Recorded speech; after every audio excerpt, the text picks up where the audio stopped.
So now that I've definitely seen Dave in light.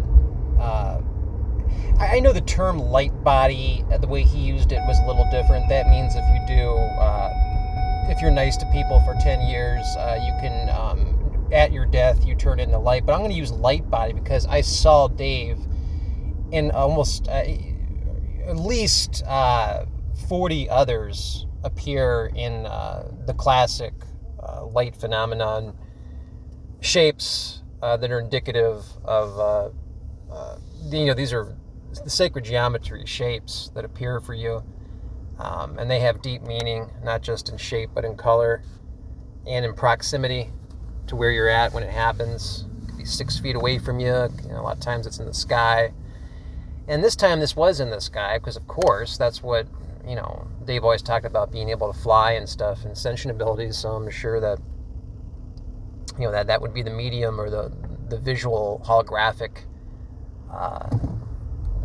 image you're going to see according to his personality. And Dave glided around above me. It was so beautiful. The first time, I think it takes more that first time. And once you know, then it'll come at you in all these different symbolic ways along with the phenomenon. So you absolutely know who it is. And so here's some realistic stuff that's going on. I mean, I was in shock a couple hours after the event when information hadn't came out yet, and I had made a video suggesting foul play, and I immediately deleted that. It was up for like a couple hours. Here's the real deal, okay? The way his personality leveled out, and he, like when he quit doing the sizzle and stuff, he was trying to make a show more serious because of serious times, and the way his behavior was indicative of someone who might have possibly been engaging with a serotonin uptake inhibitor,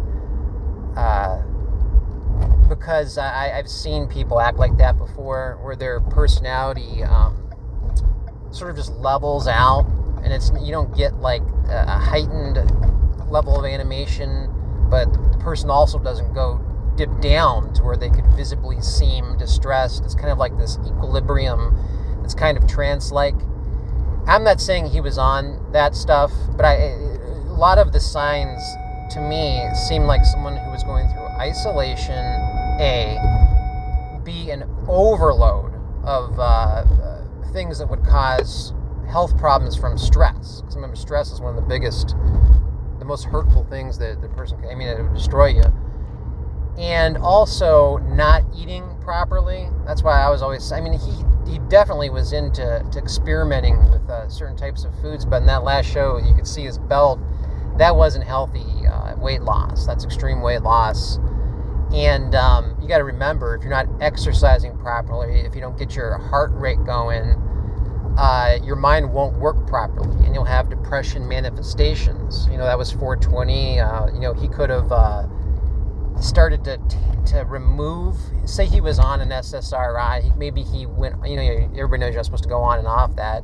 Maybe he tried going on it for a while, then going off it. Maybe he tried some cannabis or something on 420, and then had an effect like that, mixed with exhaustion, mixed with overwhelming emotional situations, the financial situations, and just the environment he's in with all this esoteric and disclosure subject material. It's really intense. And you throw all that together, I know he said he had 7 hours of sleep that one time, but for the most part he was having sleep issues. It's like so many factors could lead anyone into a temporary psychosis, or even a type of depression that can be fixed naturally. If just the psychodynamic or whatever of your life was different all around, and it's totally explainable. And if you go back on the shows, there's been tons of signs of this going on where. So, this really does go back to the depression conversation about how you should reach out to anybody. And I think it's hard when you've built up a celebrity status and an ego you want to maintain, there's always a risk of someone, like say he were to call a stranger, are they recording him? Are they going to somehow profit? There's people always trying to profit.